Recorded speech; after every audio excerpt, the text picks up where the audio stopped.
أعوذ بالله من الشيطان الرجيم. بسم الله الرحمن الرحيم. الحمد لله الذي أمر بحفظ النفس وجعل رعاية الأبناء من أعظم القربات إليه. نحمده ونستعينه ونستغفره ونصلي ونسلم على المبعوث رحمة وحماية لنا من الشرور الباطنية والظاهرية، سيدنا وحبيبنا وشفيعنا محمد وآله وأصحابه وأتباعه أجمعين. إخوة الإيمان، يقول جل من قائل في محكم التنزيل: من قتل نفسا بغير نفس أو فساد في الأرض فكأنما قتل الناس جميعا، ومن أحياها فكأنما أحيا الناس جميعا. Louange à Allah qui a fait de la protection des faibles un devoir sacré. Nous devons les protéger.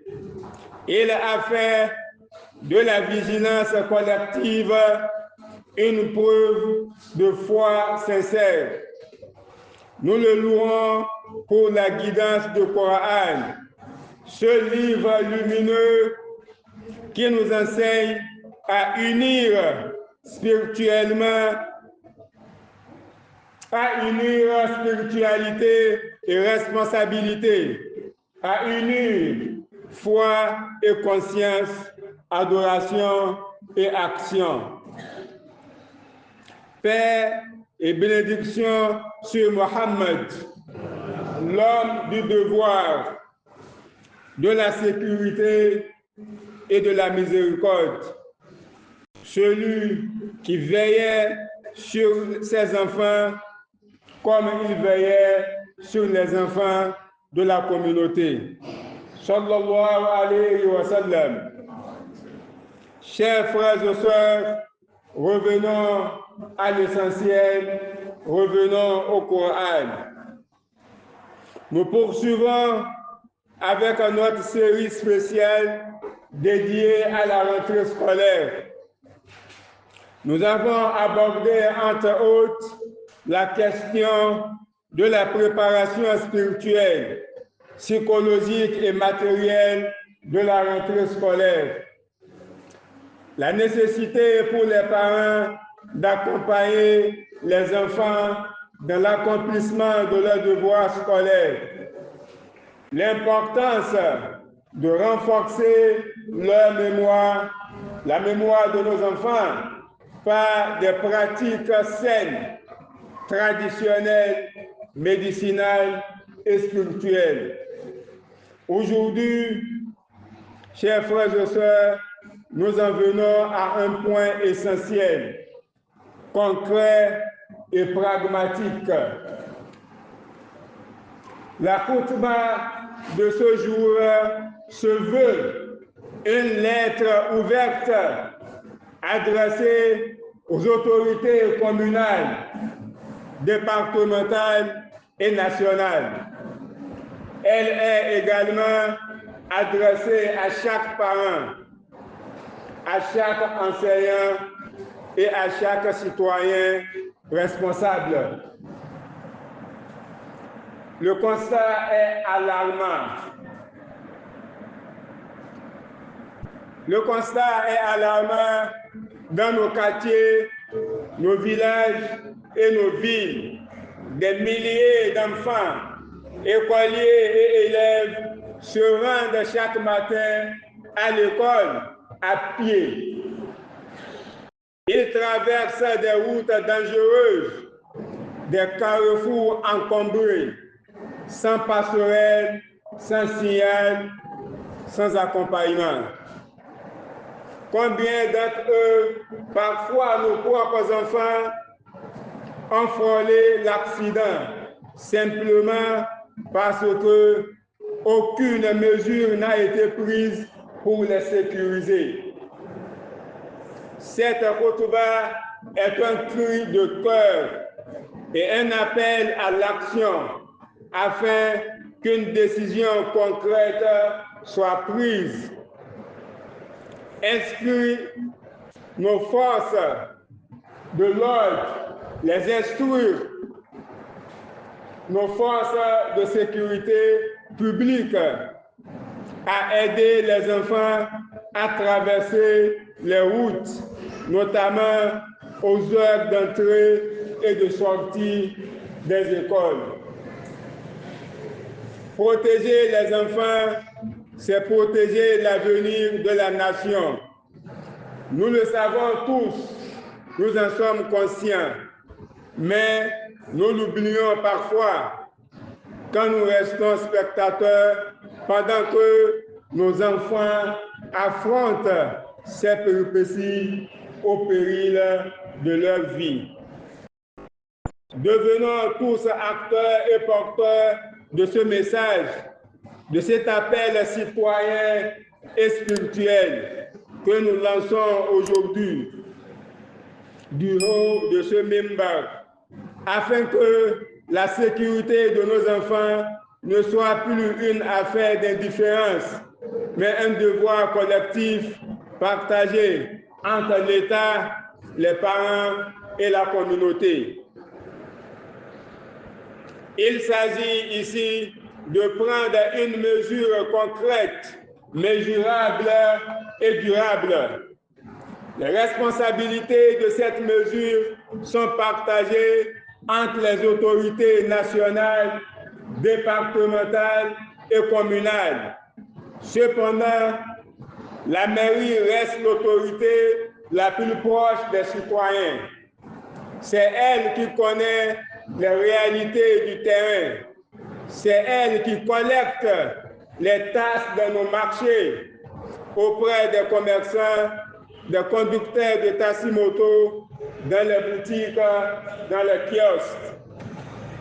C'est pourquoi nous appelons solennellement les mairies de nos communes à prendre l'initiative d'une décision locale, courageuse et salutaire. Cette décision, cette initiative, c'est de mobiliser la police municipale pour encadrer les enfants aux heures d'entrée et de sortie des écoles, les aider à traverser les routes principales et veiller à leur sécurité aux abords des établissements scolaires.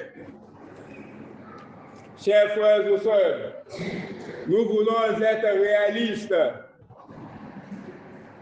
et nous sommes conscients de la limitation des polices municipales en termes de pouvoir régalien, de sécurisation et de ressources humaines, financières et logistiques. C'est pourquoi, en parallèle à l'initiative locale et communale, nous appelons à la mise en place d'un dispositif conjoint police municipale, police républicaine, sous la supervision des maires et préfets. Ce geste simple, s'il est mis en œuvre dans toutes nos communes, fera plus que sauver des vies. Il réveillera les consciences, renforcera la confiance entre le peuple et ses autorités et montrera que l'islam pousse à la responsabilité, pas à l'indifférence. Que l'islam s'engage en faveur de tous les enfants, sans distinction de religion ou de milieu. Comme nous l'a enseigné notre prophète Mohammed, « Kullukum min Adam wa Adam min turab » vous êtes tous issus de Adam, et Adam est issu de la terre. À mes frères et sœurs musulmans, à mes collègues imams, alpha, prédicateurs, aux autorités musulmanes à divers niveaux, je lance cet appel fraternel, mais ferme, à une prise de conscience collective et communautaire.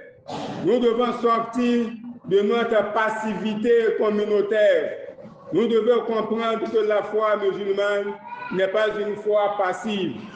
Être musulman, ce n'est pas seulement prier à la mosquée, c'est aussi participer activement au bien commun, être force de proposition dans les affaires publiques et porter la voix de la justice et de la sécurité dans nos localités. Il est temps que les imams, les associations islamiques et les comités de mosquées deviennent aussi des acteurs citoyens capables d'interpeller respectueusement les maires, de participer aux conseils consultatifs communaux et d'apporter des idées constructives comme celle-ci. Qu'Allah bénisse nos enfants dans leur savoir et leur foi. Qu'Allah les protège sur les routes, dans leur classe. Qu'Allah inspire nos dirigeants, nos maires et nos responsables à œuvrer avec sincérité et courage. Qu'Allah fasse de nos mosquées des centres de lumière et de service pour la communauté. أقول ما تسمعون وأستغفر الله لي ولكم فاستغفروه.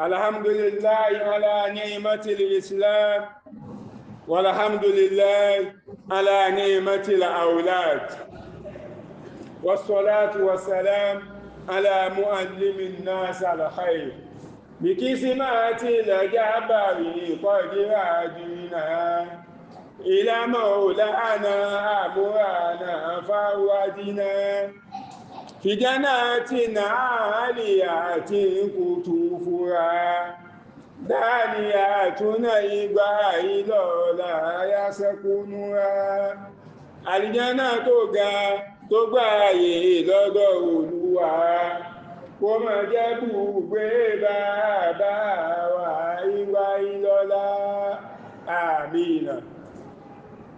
Gbogbo àwa jàmá mùsùlùmí ní mọ́sálásí wa ìmọ́lẹ̀ Olúwa àti ní tẹ́ tí ń gbọ́ wa káàkiri egun mẹ́rin ayé, àkú ewu jímọ̀ tòní, àkú ọlá jímọ̀, ọlánà kalẹ̀ fún wa o.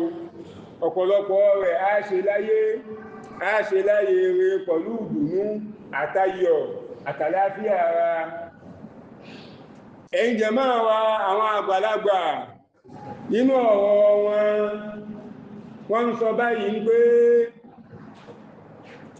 àná àrí ẹkùn àfojúgán ní ẹ̀ báyìí, nígbà tó tútò ní àtúrẹ́kùn àfojúgán ní ẹ̀, kìí jẹ́ kẹ́kùn kó níyì mọ́.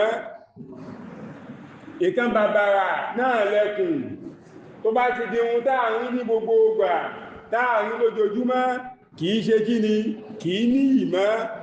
Bàbàrà ara rẹ̀ ó mọ́ ń kó. Ẹ̀yin jàmá wa, kí ló dífá fún lọ́jọ́ ti tòní? Ìmámù wa kọ nǹkan lọ́dọ̀ wa ni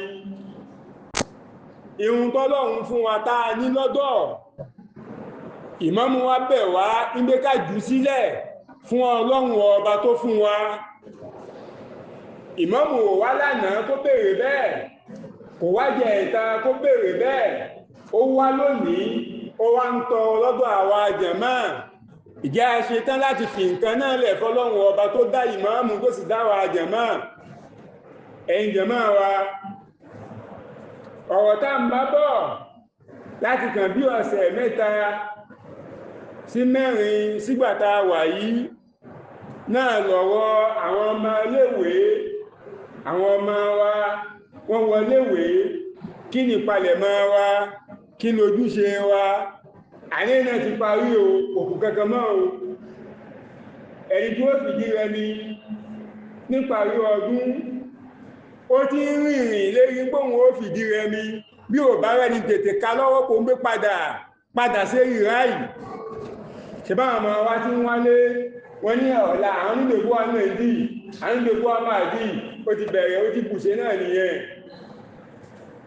a ti sọ ọ̀pọ̀ ọ̀rọ̀ fúnra wa ìdánilẹ́kọ̀ọ́ lóníranran èyí tá a wá pé wá lọ́jọ́ tòní tá a fẹ́ fi gbà kan lọ́dọ̀ ẹ̀yin jẹ̀mọ́ gbogbo wa náà láàrin ìṣojú wa náà nísìn ń ṣẹlẹ̀ ọ̀pọ̀ ọnú wa táwà ń bí àtàwọn tàmọ̀ gbọ́ wa àwọn ọmọ wa ẹsẹ̀ ni wọ́n rìn lọléèwé ẹlòmíì 30 ìṣẹ́jú náà ni ìrìn tó wà láàrin ilé ẹ̀ síléèwé ẹlòmíì ìṣẹ́jú 5 ni àti ẹni tó jẹ́ 30 ìṣẹ́jú wákàtí kan àti ìṣẹ́jú 5 ọlọ́run mẹ́ṣẹ̀rí aburú sọ́dọ̀ wa jáde kó nílé ẹ̀kọ́ wọléèwé ìhun tí ó bá ṣẹlẹ̀ ó ṣẹlẹ̀ o kò sí èyí tá àfojú rẹ̀ náà níbẹ̀ bọ́ọ̀lù àwọn ọmọ wa ń lọ sílé ìwé gbà ẹ̀rọ àwọn títì ńláńlá náà làwọn ọmọ ọwọ́ ọmọ dákọjá ọmọ ó sì wà láyé láàyè náà ní ó fi kẹ́kọ̀ọ́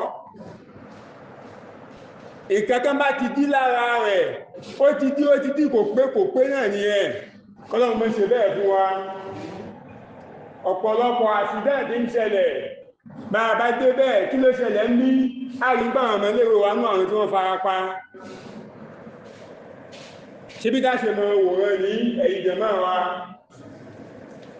ṣé kò sí ohun tá a ṣe sí ní ẹ̀yìn jẹ̀mọ́ wa ohun tí ìmáàmù wa pè wá fún lọ́jọ́ ẹtì tòní ohun tí ìmáàmù fẹ́ gbà lọ́wọ́ wa lọ́jọ́ ẹtì tòní náà lèyí ni o gbogbo wa náà la ní ojúṣe tá a ṣe náà o inlet ouverte aux autorités nationales départementales et communales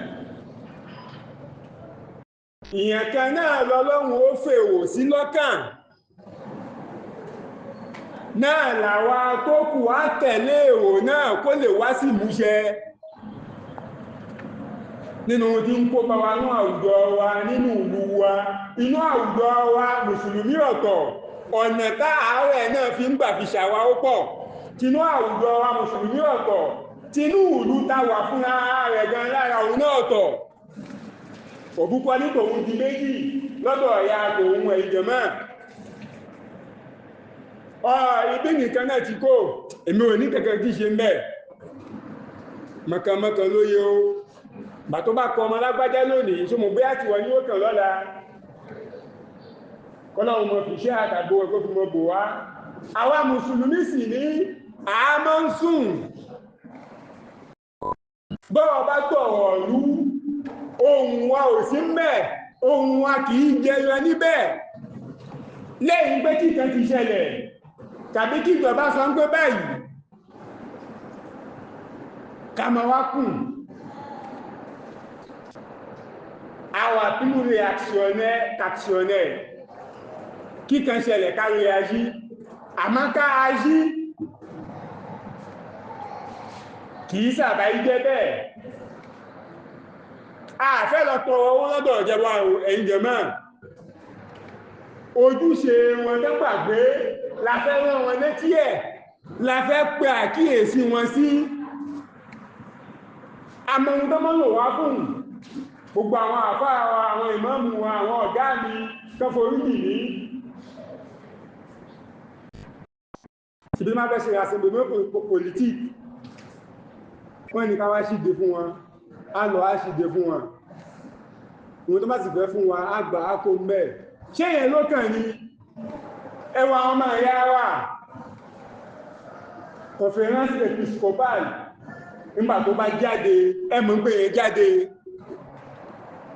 nígbà tán bá sọ̀rọ̀ ẹ̀bùn pé yẹn sọ̀rọ̀ wọ́n dákẹ́ wọ́n wo ohun tí ń lọ láàrin ìlú lọ́tún lọ́sì tọ̀ láwa ń ti wá o mùdáhàlà ti wà ní ojúṣe ti wà ní tá a bá lè ṣe báyìí ihun tí ń ṣẹlẹ̀ yìí Ọlọ́run sì bá wa yanjú ẹ̀ èwo làwa ń ṣe ẹ̀yin jàmáà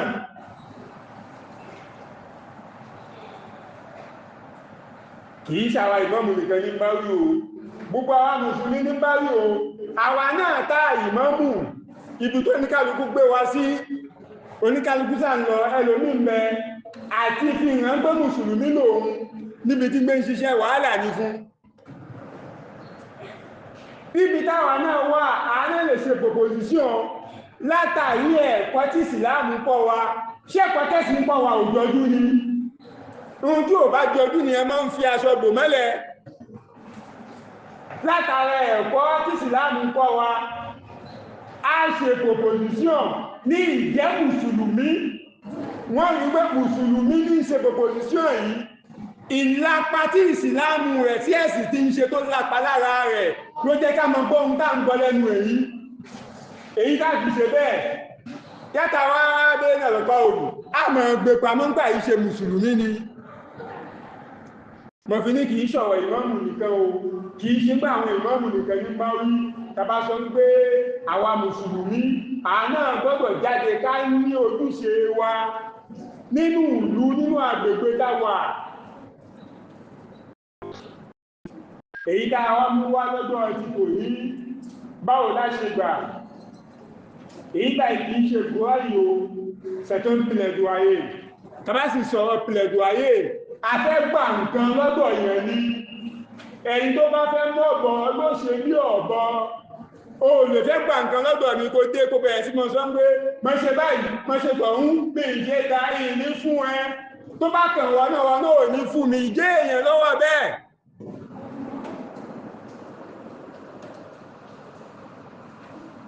ṣẹ̀tọ́ ìpìlẹ̀ duayé àwọn ọmọ wọn sọ̀dẹ́ àtítì ṣe báwọn ọlọ́pàá mẹ́mẹ́ owó wa náà fi ń sanwó fún wọn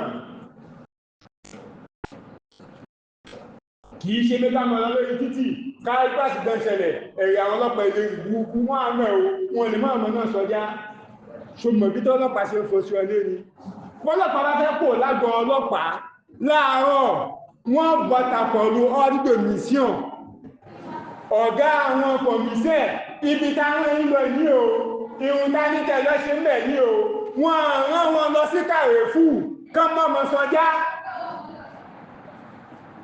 tó bá wọ́n ọmọ tó fẹ́ sọjá tó fẹ́ mú wọn sọjá láti inú ara rẹ̀ ìdé èèyàn ló mú ló fẹ́ fi mú sọjá tó bá sì mú sọjá bọ́mọ bá dákú mọ́ lọ́wọ́ c'est à ça il se paye il y a une inspection générale de la police inspection wá sí commissariat ọ̀gá báwo lẹ ṣe ṣe ọ̀gá ló protéger ara ẹ̀ pẹ̀lú mission tó gbé fún ọdọ̀ mission tó gbé fún ọmọ iṣẹ́ ibi tí ma rán lọ mi ní kó lọ mọ́ ọmọ sọjá o ìhun tó ṣe tó fi lọ mọ́ ọmọ lọ́mọ tó fi mú dání tó fi ń dákú mọ́ lọ́wọ́ kò kẹrí o ṣàríyàn yìí bẹ́ẹ̀ mọ̀ fi ní kìí ṣe buhari ilé ikú ni wọ́n lẹ́yìn tó ma ní kẹ̀kẹ́ káàkiri tó máa jẹ́ mọ́ ohun tán ní kọ́lọ̀ ṣe kàrí fún ní ẹ ohun tí ó ṣe nìyẹn o tán bá sọ lókó mọ́ sọjá àwọn wá rí pé kọ́ mọ́ sọjá ló ṣàǹfààní fáwa àwa alágbègbèsè bẹ́ẹ̀ ihun tó jẹ́ kẹṣe tẹ́ ṣe á pàkíyèsí wọn sí náà lè yídá ń sọ yí o ẹ̀yìn jẹ̀mọ́ wa tàbásì wo máa bá sí ṣọ́ọ̀bù ìparí ọdún àwà yí wọ́n ti bẹ̀rẹ̀ wọ́n ti ń káàkiri ilé wa wọ́n fẹ́ ápẹ̀ fò wọ́n ti ń káàkiri àwọn bùtíkù wa wọ́n fẹ́ ápẹ̀ fò àwọn oníkẹ̀kẹ́ wọn lè sí fílẹ̀ nìgbò mọ́ mọ́ dùágbò tàṣí ìdágbò náà ń pè gbà wọ́n ti ń wọnú ọjà èyí túmọ̀ sí ń gbé àwa náà ní ohun tá ń ṣe fún ìlú káwa náà bẹ̀rẹ̀ ẹ̀tọ́ wa ó bọ́ sí ó sì tọ́bẹ̀ ó yẹ bẹ́ẹ̀ mẹ̀rí yìí sí ló wà pípọ̀ṣì fún wa tàbá ń sọ̀rọ̀ ìjọba kí ló fa decentralization on veut que l'État soit proche des populations à la base. Mairie, on y a relais l'État à la base. Alors, on se disait, nous tẹ̀síwájú, mairie ni police municipale. Iṣẹ́ kí ni wọ́n ṣe? Police municipale. Ihun tí wọ́n lè ṣe nìyẹn, ká pàkíyèsí wọn sí. Wọ́n sà ń gba owó. Police municipale, inú àwa náà ti gbé mu. Wọ́n fún wa ní fọ́màsí àsìkò díẹ̀ kan, wọ́n sì wẹ̀wù fún wa. Àti múyàn sọjá, ó ṣòro fún wọn ni. Kò ṣòro. Ẹ jẹ́ pàkíyèsí wọn sí.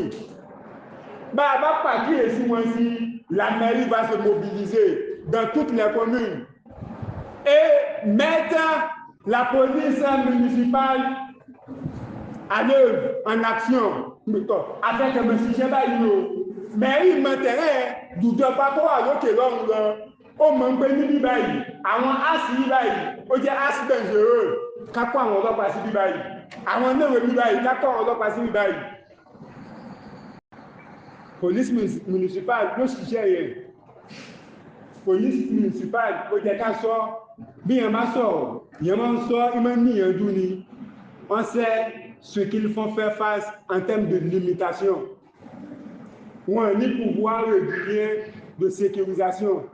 Voilà, bah des police municipale tó bá dán o, tó bá sọ ń gbé pistolet joué kan alákò péyà, de sẹ́mù tí ń bọ̀, ó lọ ra joué fọ́mẹ̀. Pàtó ra joué kò tí ìgbé lọlé, ọ́ alákò ẹ̀. Tó bá dán o tí wà lábájé tó gbé joué bọ́ta tó gbé sẹ́yìn yẹn gan. Tọ́rọ bá yíwọ́, wọn nípa fún gbé joué mọ́ o. Psychologiquement, ça a perturbé l'état d'esprit ẹni tó gbé sí lérí. Et il n'est pas habilité à le faire. La police municipale, ils sont limités en termes de pouvoir. Maintenant, en termes de fonctionnement, c'est un animal qui est dans une body. Tamani kẹ̀kẹ́ tán là sí wọ́n dì mélòó ni tó máa fi lọ bí wọ́n fi lọ sọ́run. Èyí túmọ̀ sí pé àwọn náà kò ní dúró níbẹ̀ káwọn náà kàn sí ìjọba tán bá gbọ́dọ̀ préfet ẹ ràn wá lọ́wọ́ ẹ fún wa láwọn ọlọ́pàá fikún kájọ mọ́ ṣiṣẹ́ yìí. Àmọ́ gbọ́dọ̀ retí ti ìjọba náà on connaît ce qu'il y a en matière de lenteur administrative. Irun ta sí ń sọ ó wà yìí náà fẹ́ntàlẹ́ ló wà níwájú wa yìí. Táwọn bẹ̀rẹ̀ tí wọn náà, táwọn bá ti bẹ̀rẹ̀ tí wọn, èyí tó kú ó mọ́ wá kú, àmọ́ èrè o, afẹ́ coordination láàrin police municipal pẹ̀lú police républicaine lálàlàlà. Ẹ̀yin ẹ bẹ̀rẹ̀ tí yí náà. Ìkan náà mọ̀ àdàgbà síwájú renfort ta nídìí látọ̀dọ̀ police républicaine ló mọ̀ wá kú. Lẹ́tù bẹ́ẹ̀ tí ni ohun ta gbé kalẹ̀ yìí o, ẹ̀yin jẹmọ́ wa. Ohun ìmáàmù ilẹ̀ ń gbọ́ o, oníkàlùkù ló ní ohun tó ṣe sí o. Wọ́n súnmọ́ mẹ́ẹ̀ ìṣèrìtè, wọ́n súnmọ́ mẹ́ẹ̀ àjàṣẹ́, kí ló ṣe sí? Ìmáàmù lẹ́tù bẹ́ẹ̀ tí náà dà. Ìgbà yìí dé bẹ́ẹ̀, ìmáàmù ẹgbẹ́ wa, ìfikàn wá lára. Kò sẹ́ni tí ò lè ṣe ẹgbẹ́ bí wà. Òun ní mọ́ tún mọ́tò ṣe fún mẹ́ẹ̀. Kàbọ̀ òun ní mọ́ tún mọ́tò ṣe fún directeur de cabinet. Ṣé àwọn mẹ́ẹ̀wà àwọn autorité wọn máa ń jẹun fún àwọn ni? Àwọn aláàrin wa bàbá ti ń jẹun fún wọn. Ó ṣe sáńgbò oníhun tó ṣe sí. Oníhun tó ṣe tó bá mẹni tó súnmọ́, ó mọ̀ ẹ̀kan tó súnmọ́. Èyí èyí sọ̀rọ̀ pé ká mọ̀ lọ́tò káàkiri, ká ní à ń gbé lẹ́tì lọ, àti wọ́n àti lẹ́tì ẹ̀ẹ́pẹ́ mẹ́ẹ̀. Ṣe bí ẹ̀kan ló kànáà kó tó kànga tó bá ti kàn tó bá ti ká kí ní ohun tó wà ní báyìí. Ìṣẹ́mi ìjìnlúmọ̀lá kí náà wá lé irun tó mọ̀ wá sí tẹ́lẹ̀ ìgbà tán bá ti ká tán bá ti rí inú kù bẹ́ẹ̀ ní lọ. Àwa nígbò ọ̀nà yẹn láfi kú ìmáàzì wa ṣe tó bá ti wáyé tán tàbá ń tó lọ mú bá ṣáyà tá ní rẹ̀ tó máa secrétaire ò ní kó jù sínú kù bẹ́ẹ̀ mọ́ o. Àmọ́ lọ́wọ́ báyìí tó bá fẹ́ gbé secrétaire ní kù bẹ́ẹ̀ ní lọ o, ibi tí ó parí sí nìyẹn. Oníkàlùkù wa kí ni ohun táà ṣe, kí lójú ṣe wa káńdì ni wọ́n mọ̀ ẹ̀ sí àjàṣẹ́kọ̀ là ń sọ̀rọ̀ ẹni tó wà káńdì kìí ṣọmọbìnrin ẹni ìhun tí ń ṣẹlẹ̀ lájàṣẹ́ kò mọ̀ ṣẹlẹ̀ ní Kánjì ni èyí tí ń ṣẹlẹ̀ ní Ìṣẹ̀rẹ̀tè kò mọ̀ ṣẹlẹ̀ ní Paraku ni ẹ̀yin jàmá wa ìhun tí ìmáàmù fẹ́ gbà lọ́wọ́ wa lónìí náà nìyẹn o oníkálukú kó bẹ́mi ara ẹ̀ sọ̀rọ̀ kí ni ohun tí mo lè ṣe ọlọ́wọ́n bá tí wọ́n fún ní ṣe àtàwà àtẹ̀yìn ló fún wa ṣe ojúṣe wọn ní tiwa láti ṣe ìhun táà ṣe tí ó mọ èso táà lọ́lẹ̀ igi táà lọ́lẹ̀ tí ó mọ ṣòṣo títí ráyéráyé táà bá tẹ̀ dárúkọ wa ọ̀kan tún nìyẹn o ẹ̀yin jẹ̀mọ́ ẹ̀mọ́ bínú ọ̀kan tún nìyẹn àmọ́ wa ọmọ bàbá tọ̀hún náà rí gbé kí ní síbẹ̀ gbé síbẹ̀ náà bà tó jẹ́ bàbá tọ̀hún wọ́n má sì torí pé wọ́n gbé síbẹ̀ wọ́n ní jẹ́ kó ń kò ẹ́ jáde kó mọ́ sọ tó sọ tó bá ti sọ káwọn gbà ìdé náà káwọn mú lò àmọ́ lọ́dọ̀ Ọlọ́run tálìkì àmọ́ òfin tó lókùn ìgbà tó bá mú lò ó mọ̀ gbaládà àti ẹ kúláàsì lọ́tọ́ nínú àmórí tí wọ́n ṣe wá má gbé kẹ́nà kalẹ̀ nísìnyí wọ́n gbà lọ́wọ́ ni o wọ́n récupéré ẹ̀ káwọn récupéré ẹ̀ wàhálà tí wọ́n nìyẹn káwọn récupéré ẹ̀ káwọn orúkọ ẹ̀kọ́ máa ń ṣe ìdánilẹ́kọ̀ọ́ tí lèyìn náà o nínú àwọn nǹkan tí máa ń pò dáa bá wa táyé lè nà yẹ inú ẹ̀ ní mẹ́ mélòó tafẹ́ta Viens quand toi demain matin au Ouido, báyìí l'owó kan náà sí, báyìí l'owó sí, báyìí. Tu n'as pas un document sur toi, gbé document fún wọn. Allô, lọ́rọ̀ tó fún kọ́sẹ̀ fi ṣe là, kò tún ní gbé àpẹẹlẹ̀ ẹ̀mọ́. Ó fẹ́ lọ gbèsè lọ́wọ́ ààrẹ ẹ̀ nìyẹn, òun ló ṣe.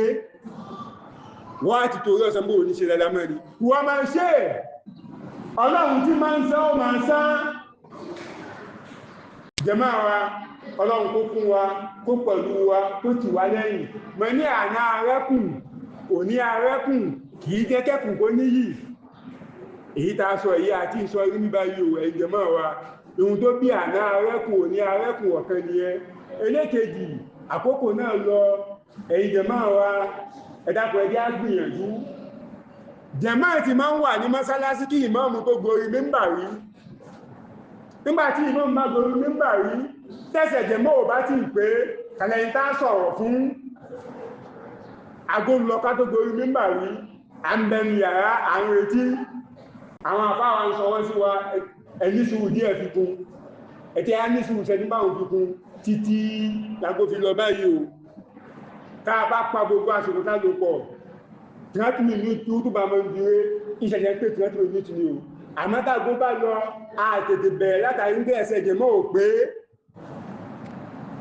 ẹ̀dá àpọ̀já mójútó Ọlọ́run bá ti mọ́ fún ní ṣe ló fi mi àti yí ṣe o gbogbo àwọn òkú wa Ọlọ́run bá wa kẹ́ wọn ló gẹ̀ wọ́n ló yọ ń sáàbọ̀ wọn bàbá wa gbà yí lọ́lá àlékùnkẹ́ àlékùnkẹ́ Ọlọ́run kọ́ bá wa ṣe fún wọn ọlọ́lá ilá ìlọ́gbọ́ gbogbo àwọn àgbàlagbà mọ́sálásí wa bàbá wa Halifa gbà yí lọ́lá bàbá wa Alhaji Abdullatif Badaru Adigun bàbá wa Alhaji Abdulrauf Badaru Adigun bàbá wa Bello Alhaji Abdulrazak àti gbogbo ìyá wa ìyá àdínì ẹ̀yin ìyá wa ìyá mọ́sálásí àfọlọ́run bá fi kí gbogbo àwọn ọ̀dọ́ iṣẹ́ ìṣe oníkálukú wa Ọlọ́run fàlùbáríkà sí o ọ̀nà tá ń gbà jẹ́ tá ń gbà mú kò ní dímọ́ wa o àwọn tára àwọn òyá àlàáfíà Ọlọ́run yọ̀dẹ̀ fún ọ àwọn náà tá ń gbé tí wa káàkiri kò ní wó wa mẹ́lẹ̀ ọlá ayúbẹ̀ ọlá àjọyọ̀ tọ́lọ́run àwọn tẹ́ ń bẹ lọ́wọ́ Ọlọ́run bá wa kú wọlẹ̀ kò ní fà á náà sọ́wọ́ lọ́wọ́ Allahumma salli ala Muhammad wa alihi wa sahbihi wa sallam subhanaka Allahumma wa bihamdik nashhadu an la ilaha إلا أنت نستغفرك ونتوب إليك سبحان ربك رب العزة عما يصفون وسلام على المرسلين والحمد لله رب العالمين قوموا للصلاة